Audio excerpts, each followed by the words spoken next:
السلام علیکم ورحمۃ اللہ وبرکاتہ۔ حکومت نے جو امداد کا اعلان کیا ہے، یہ امداد کا پیسہ لینا حلال ہے یا حرام،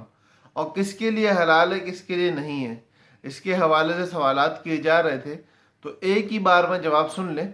کہ حکومت نے جو پیسہ دینا ہے وہ پیسہ حکومت دو طریقے سے دے رہی ہے، یا اپنے خزانے سے دے رہی ہے یا ان لوگوں کے پیسے میں سے دے رہی ہے جنہوں نے حکومت کو، عوام کو دینے کے لیے پیسہ دیا ہے۔ تو جب یہ دو طریقوں سے حکومت پیسہ دے رہی ہے تو اس کے لیے حکومت نے جن قوانین کو وضع کر کے جو ایک کرائٹیریا رکھا ہے پیسے دینے کا، کہ مثال کے طور پہ فلاں فلاں شخص کو پیسہ ملے گا اور اس شخص کو پیسا ملے گا جس میں یہ اوصاف ہوں گے، بینک اکاؤنٹ میں اتنے سے زیادہ پیسے نہیں ہونے چاہیے، اور جی یہ بندہ سوسائٹی کا رہائشی نہیں ہونا چاہیے، اور اس کے گھر میں کوئی سرکاری ملازم نہیں ہونا چاہیے۔ مطلب وہ جو بینک کے حوالے سے اور ملازمت کے حوالے سے حکومت کا کرائٹیریا ہے، اس کرائٹیریا میں جو بندہ پورا اترتا ہے، جو خاندان اس کرائٹیریا کے اندر آنے والے اور حقیقتاً نیڈی لوگ ہیں، یہ پیسہ ان کے لیے لینا جائز ہے۔ ان کے علاوہ جو لوگ پیسہ لے رہے ہیں وہ لوگ بات سمجھ لیں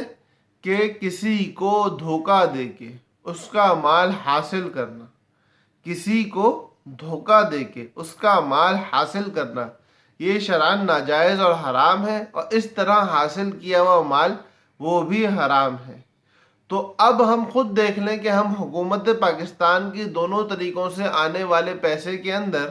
یا پاکستان کی 22 کروڑ عوام کو دھوکہ دے رہے ہیں، یا ان 4-5 کروڑ لوگوں کو دھوکہ دے رہے ہیں جنہوں نے ڈونیشنز دیے ہیں حکومت کو۔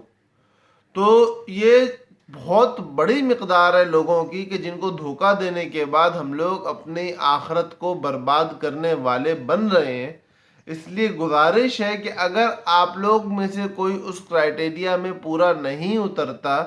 تو وہ یا تو اپلائی نہ کرے، اور اگر غلطی سے اب تک 8171 کے ذریعے اپلائی کر چکا ہے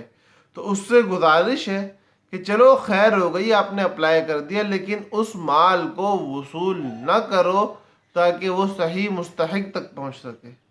مستحق کا حق نہ مارو، ورنہ اللہ رب العزت کی پکڑ بہت سخت ہے۔ اور اگر آپ اس وجہ سے اس مال کو چھوڑ دو گے کہ میرے کو اللہ کا خوف ہے،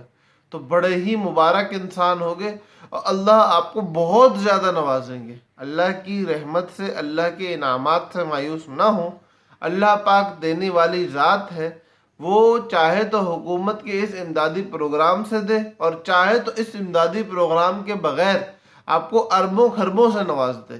تو اس لیے حرام کا ایک لقمہ کھانے کی وجہ سے اپنے اوپر جہنم واجب نہ کراؤ، اور خود حلال کی کمائی کی طرف بڑھو۔ اللہ پاک ہم سب کا حامی و ناصر ہو۔ السلام علیکم ورحمۃ اللہ وبرکاتہ۔